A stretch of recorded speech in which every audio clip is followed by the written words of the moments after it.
Hello, everybody. Welcome in to another episode of Sports Talk for You. I am your host, Aaron Bell. Adam Parker will be joining me in a little bit. Let's get started with Week 14 Fantasy Football Stardom Sit-'em. We already had a Thursday night game. The Rams devoured the Patriots, so I'm sorry if any of you had Patriots. Not so good for you this week. And for the Rams, Goff really not many points. Woods not many points, but Akers busted out and got you some points. So let's get started with some stardoms this week. One stardom I have on the list is J.D. McKissic from the Washington Redskins. This guy had two bad back-to-back weeks, and then all of a sudden came out last week, and with them being down to the Steelers, it went to a lot of passing. It went to checkdowns. Alex Smith passing to McKissic. He had 10 catches on 10 targets. I believe he had like 70 yards. So McKissic did his job. And with Antonio Gibson getting hurt early in the game, that helped it out too. So McKissic is a must start. If you have him or if you picked him up off of the waiver wire, he is a must start. Please play him. Because again, Antonio Gibson is injured. McKissic is now the lead back in Washington. He is a must start. And another one that is a must start will be Wayne Gallman Jr. This kid has came out of nowhere for the New York Giants. He's proved he can be that first and goal, that third and goal guy down at the goal line to put it in the end zone. He's averaging about almost 2 touchdowns a game the last 5 weeks. So Wayne Gallman Jr. is a stardom this week against an Arizona team who is struggling. I mean, they've lost, I believe now 3 out of 4 or 4 out of 5. So I really don't know if you want to. I mean, if you're in a 2 quarterback league, you got to start Kyler Murray. But if you're in a 1 quarterback league and there's a better quarterback out there than Kyler Murray, I'm sorry, I would sit that guy. I mean, that's just who I am. But hey, now I have to say again this week, Adam, you better sit Higgins. Any Bengals receiver you need to sit. Because, again, Brandon Allen not going to get the job done. Who are they playing? The Bengals are playing Dallas Cowboys, which, hey, you never know. That terrible secondary. Who knows? Maybe Brandon Allen will have a breakout game. Yeah, I'm just going to start them just because it's the Cowboys. And let me tell you something. The Cowboys need to find a way to throw this game to get that number 2 pick. I mean, I'm to the point where I'm just hoping we get a high draft pick. I don't trust. I believe Awuzie is out for the Cowboys. Yes, that was. Don't quote me. And Diggs. I don't know if Diggs is coming back yet. I don't know if he is either. So anyway, I'm just gonna start Higgins. That's my whole thing. Anybody against the Cowboys, I'm sorry. Cowboys are dreadful, and I believe a lot has to do with the injuries as well as the players not really wanting to play for McCarthy, and McCarthy shooting himself in the foot all the time because guess why? We like to go for it on 4th and 10 from our own 25-yard line and lose and get stopped and find the most asinine ways to just, blow the game. Now I'm going to go out on a big limb here. Might get a lot of bad comments for this, but I'm going to have to say sit Jalen Hurts. I would play Mitch Trubisky over Jalen Hurts. Jalen Hurts, he's going up against the top 5 defense, and Trubisky's going against the bottom 5 defense. So I put Trubisky over Jalen Hurts. Yeah, I would too. That's a safe bet right there. Because isn't Philadelphia playing Pittsburgh, or are they playing? Who are they playing? Washington. New Orleans, the Saints. New Orleans. Yeah, they got the New Orleans has a great team. They're on a roll too. And I honestly do not see a rookie quarterback beating the Saints. I just don't see it happening. Especially, I don't see that team allowing it to happen. Well, Trubisky's going up against the Texans, who are god awful on defense, and really, he might not have to throw that much because if Montgomery can get going against that run defense, Montgomery's going to be a stardom for sure. Because Right. that Houston defense is just not a good defense at all, besides J.J. Watt. That's about the only good guy they have on that team. Right. So, Yeah, and it's a safe bet to start Montgomery too. yeah. In one of my other leagues, starting Mooney.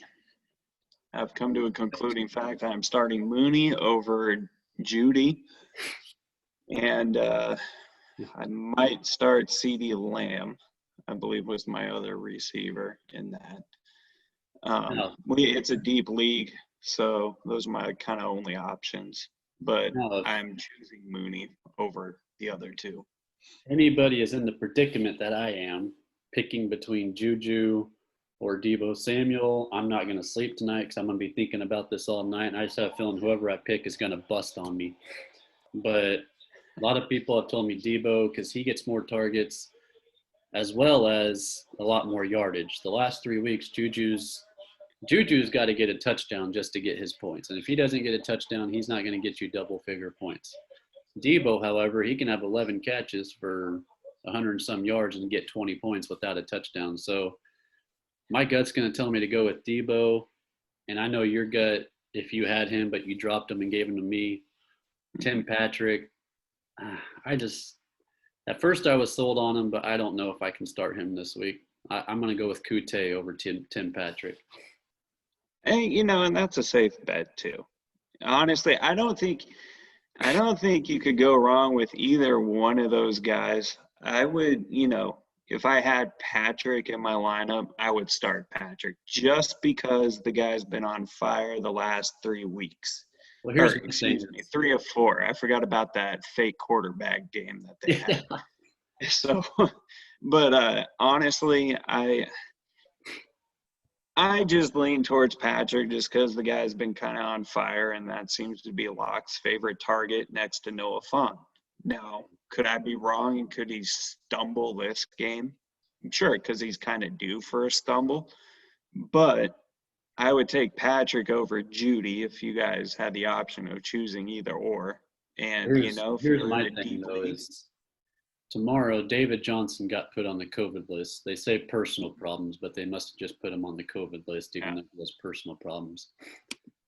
And with David Johnson out, Duke Johnson's proven he is not the running back #1 guy. So that might be a pass-heavy offense tomorrow in Chicago. it will. And, Duke Johnson's also a good pass catcher. Yeah. I'm not saying go ahead and start Duke Johnson by any means, but you think about it, it's like, who do the Texans have? They don't have Fuller, they don't have David Johnson, and it's basically, well, we know who QT is, and we know who Duke Johnson is. So if you're in a desperate situation, sure, go ahead and put those guys in the lineup. QT or Juju? That is a very, very good question. Yeah, I have QT over him. Yeah, and that's a safe bet. That's a good bet, honestly, because the Pittsburgh Steelers, to me, either throw to Claypool, Washington, or Johnson. And then, of course, you have the random running backs of either Connor, Snell, but Connor, I believe, either is on IR or the COVID list. I believe. Don't quote me on that. But Snell played last time, and I wasn't too thrilled with Connor's Snell. still on the coach. He should be off by now. This is the second week. Yeah. You would think he's got to be off the COVID list by now, but I mean, I don't know how that COVID stuff works. Right. But yeah, no, I'd start QT over Juju. Yeah. And one guy I will say to sit is most likely Melvin Gordon. Yes, he had a big game against the Chiefs, but really you got to look at it. He had that one big run, and that was it. I believe he had that 60-yard run, and that's what got him half of his points was that 60-yard run. Other than that, he's really not a stardom guy. I would probably put Giovanni Bernard, who's going to be playing in place of Joe Mixon for the Bengals against the Dallas defense, which the run defense, although the run defense has been pretty good, it's the secondary that's terrible, but I would probably still go with Bernard. Yeah. Bernard's a safe bet. I mean, anybody against the Cowboys is a safe bet. I mean, seriously. Because it's like, in the case of the Cowboys, it's like you're already low on the secondary totem pole. Okay, so you're kind of screwed there. So if you're going to really focus on stopping the pass, that leaves the run open. Yeah. And with all honesty, I mean, the Cowboys just look atrocious. And I don't see it changing much this week. Especially, I'm really predicting, and I'm going to go out on a limb, that Mike McCarthy is going to throw this game in a spectacular way. You know, I mean, that goes to show you how low I have this bar for the Cowboys. Yeah, so. pretty low. But yeah, By the way, I'd probably start Bernard. James Conner is off of the COVID list. He is playing. Okay. So he is playing. So then there kind of goes Snell. But then Buffalo Bills defense, they don't give up many yards. So Conner could be a sit-em as well. Yeah, I think, you know what? Let's just go out on a limb, throw it out there. If you have a Steelers running back, I would sit him if you can. Yes. Now here's the tricky one. Baker Mayfield last week he probably would have broke the NFL record if they would have kept, throwing, but they've got conservative.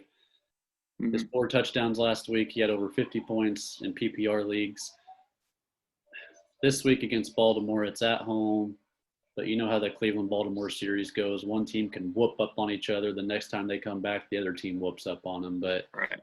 I just – until Baker Mayfield can prove that consistency and get touchdown after touchdown each week, I really won't put him in the starting lineup. Now, if he comes out against Baltimore and puts up 45 points in PPR leagues, then, yeah, I can trust him. But as of now, if you got a better quarterback than Baker Mayfield, do not play him. Yeah, let's put it in this perspective. If you have Kyler Murray or Baker Mayfield, I'm more apt to start Kyler Murray, just because the running yards. Right, but just because in the division that Baker's in, they're basically the Browns have 2 rivals, and it's like the Ravens and the Steelers, right? Yes.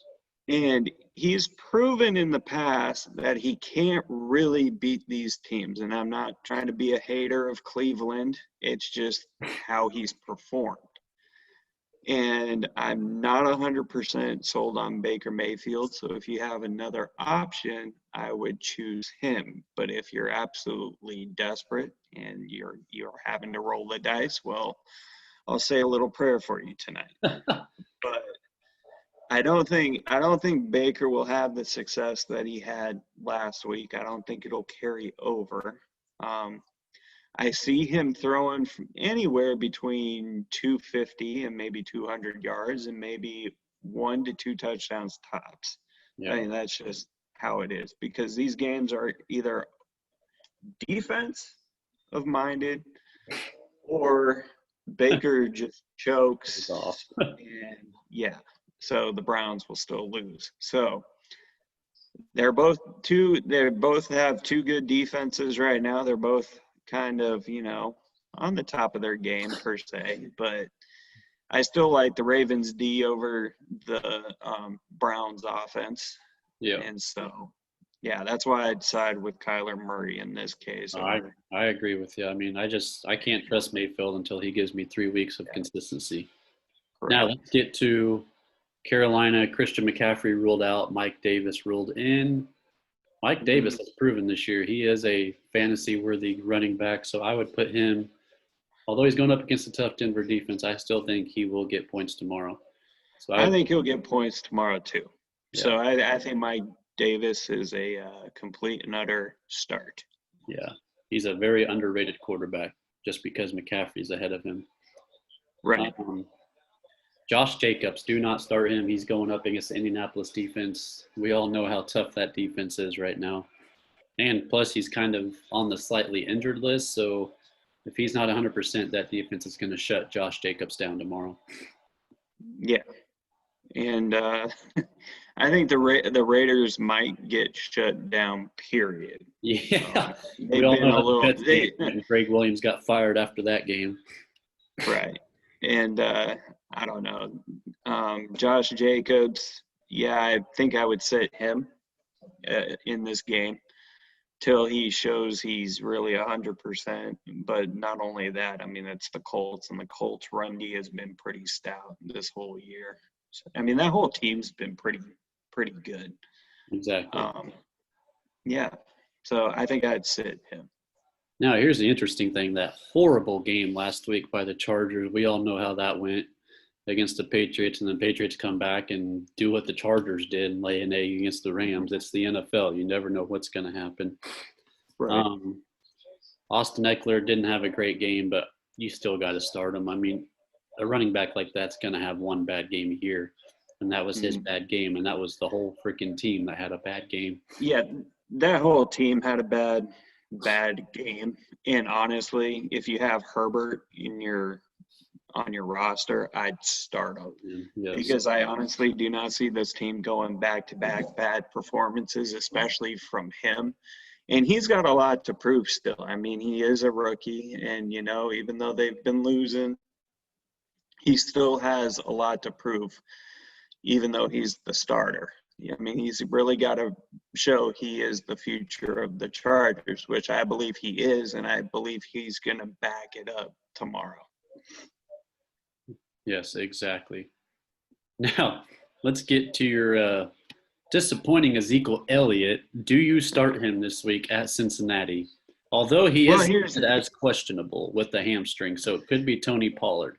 But it says he's expected to play, so most likely he's playing. No, Ezekiel will play. I mean, he'll probably get you 9 points instead of 19 or whatever. I know he's scheduled to get, 14, 15? Yeah. 15 points.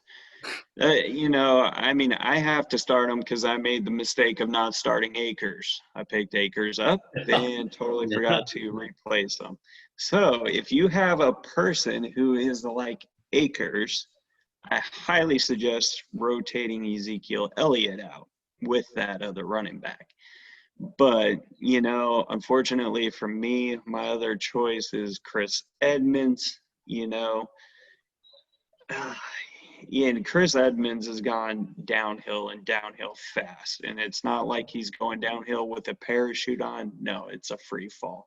So I have to keep Ezekiel Elliott in, and I believe he's going to get about 14 points tomorrow.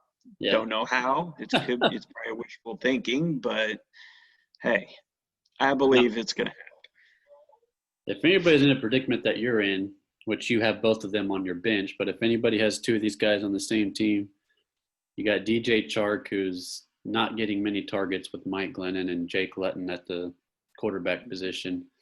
Then you got Pittman, who had that breakout game, and in the last 2 weeks he's kind of stalled out. Right. I just really don't know if you can trust any of these guys because I kind of have them both on the sit as you do, because with that quarterback like Phillip Rivers is, you know, now he's starting to go to Ty Hilton more, and Mike Glennon is more of a Chenault and Keenan Cole guy. So I have to. Well, and you also can't forget that other rookie who's coming on for the Jags, and that Colin Johnson. Yes, Colin Johnson. 6'6", big guy from the University of Texas. And it's no shocking to me because I thought he was one of the studs. I know the other stud from Texas went to the Ravens. I forget his name off the top of my head. But I really thought those two were first-round material, you know, and they slipped in the draft for whatever reason, except, you know, it was a deep draft of receivers. But the last 2 games, he has really stepped up. So if you are in a desperate need, I would go out and get Johnson. Yeah. Now, one tight end that has really stepped up the last 2 weeks for Washington, and I wish I would have picked him up when I had a chance, but I did not, is Logan Thomas. Him and Alex Smith seem to have that connection the last 3 out of 4 weeks. He had one bad week out of the 4 weeks, but those 3 out of 4 weeks, he's putting up double-digit points in PPR. He's getting touchdowns. Yeah. And I don't know if it's just maybe him and Alex Smith have a connection, or the receivers just aren't getting open and it's leaving him down for the check down. You know, you got a guy. No, he's a good tight end. I mean, to have this consistency I've taken him off. He's kind of the one-hit wonder and actually say start the guy. I don't know if you have his stats in front of you, forgive me.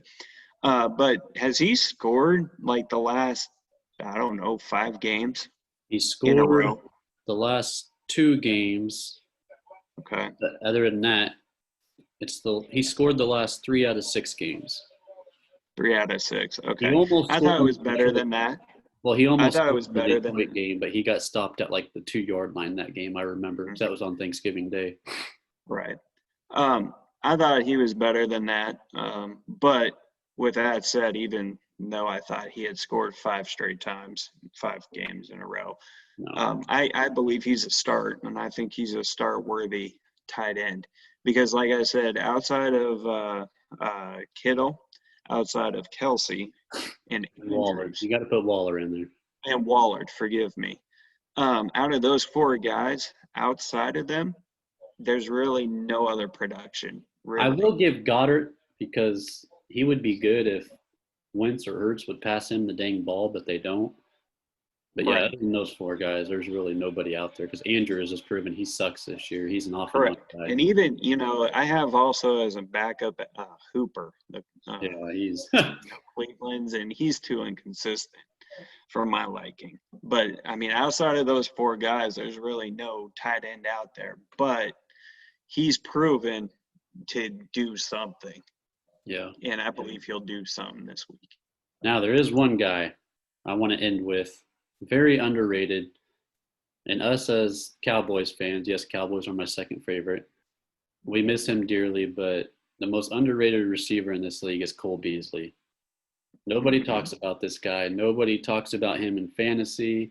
He's one of the biggest sleepers out there because he will just come at you if you're playing against him in a heartbeat and get 25 points, and he's the guy to beat you. So I would start him, even though it's Pittsburgh. I would still start him because Cole Beasley he had a career high last week, I believe it was 113 yards, which hard to believe that was his career high. But Prescott never passed him the ball because Prescott doesn't pass his number 1 receivers the ball.